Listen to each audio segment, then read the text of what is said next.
늦은 오후 배 한 척이 강가에 묶여져 있었습니다.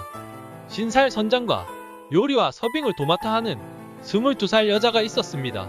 그들은 유명한 일간에 방문을 준비하고 있었습니다. 유명한 네는 도착하여 배에 올라탑니다. 그들을 초청한 건 작은 회사 사장이었습니다. 오늘 죽을 예정인 금융회사 사장이 들어옵니다. 작은 회사 사장은 금융회사 사장 보고 이렇게 살인 도구까지 준비했는데 왜 이렇게 늦게 도착했냐고 합니다. 그들은 앉아서 수다를 떨기 시작합니다.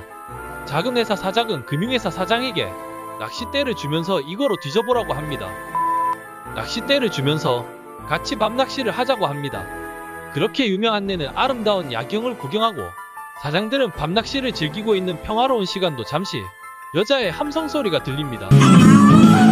유명한과 코난은 재빨리 나가봅니다. 두 사장은 껴안은 채 쓰러져 있었습니다. 유명한은 그들을 분리시켜 깨워보았습니다. 작은 회사 사장은 살아있고 금융회사 사장은 죽어 있었습니다. 유명한은 금융회사 사장이 낚싯대를 꼭 진 채 죽어 있는데 손바닥이 타 있는 것으로 보아 낚싯대가 뒤에 전기줄에 닿아 죽게 된 것이라고 추측합니다. 살아남은 작은 회사 사장은 당시 상황을 회상합니다. 당시 금융회사 사장에게 큰 물고기가 걸려 혼자 못 끌어올려서 같이 당기고 있었다고 합니다. 그러다가 낚시줄이 끊어지고 그들은 튕겨나가게 되자 전기줄에 낚시줄이 닿아 죽게 된 것입니다. 코난은 겨우 살아남은 작은 회사 사장의 눈치를 안 보고 물어봅니다. 그럼 둘 다 전기 충격을 받았는데 왜 금융회사 사장만 죽고 당신은 살아있냐고 의심하자 경찰은 금융회사 사장은 원래부터 심장이 안 좋았고 사망의 직접적 원인은 심정지라고 말해줍니다. 작은 회사 사장은 담배를 피려고 라이터를 꺼냅니다. 코난은 주머니에서 마미손을 보게 됩니다. 작은 회사 사장은 불을 붙이려고 하지만 라이터가 켜지지 않았습니다. 코난은 다시 사건 현장으로 가서 배 모서리에 칼날이 박혀있는 것을 발견합니다. 이어 코난은 손전등으로 배 몸뚱이를 비춰보는데 낚시바늘이 걸려져 있었습니다. 코난은 전기줄을 에워싼 고무들을 관찰하는데 일부러 태운 흔적을 발견합니다.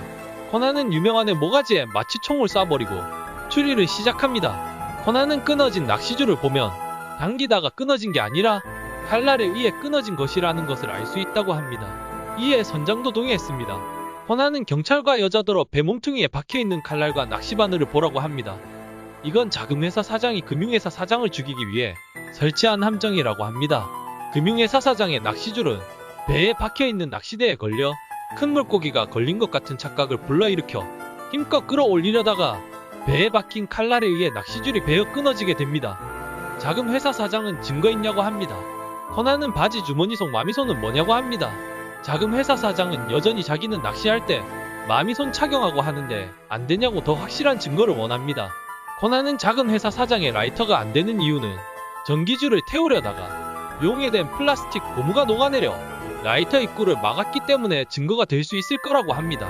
작은 회사 사장은 죄를 인정하였습니다. 마미손을 낀 채로 금융회사 사장이 전기가 잘 전도될 수 있도록 설치한 거라고 합니다. 동기는 돈을 빌렸는데 그걸 미끼로 자기 회사를 인수하려고 해서 죽여버렸다고 합니다.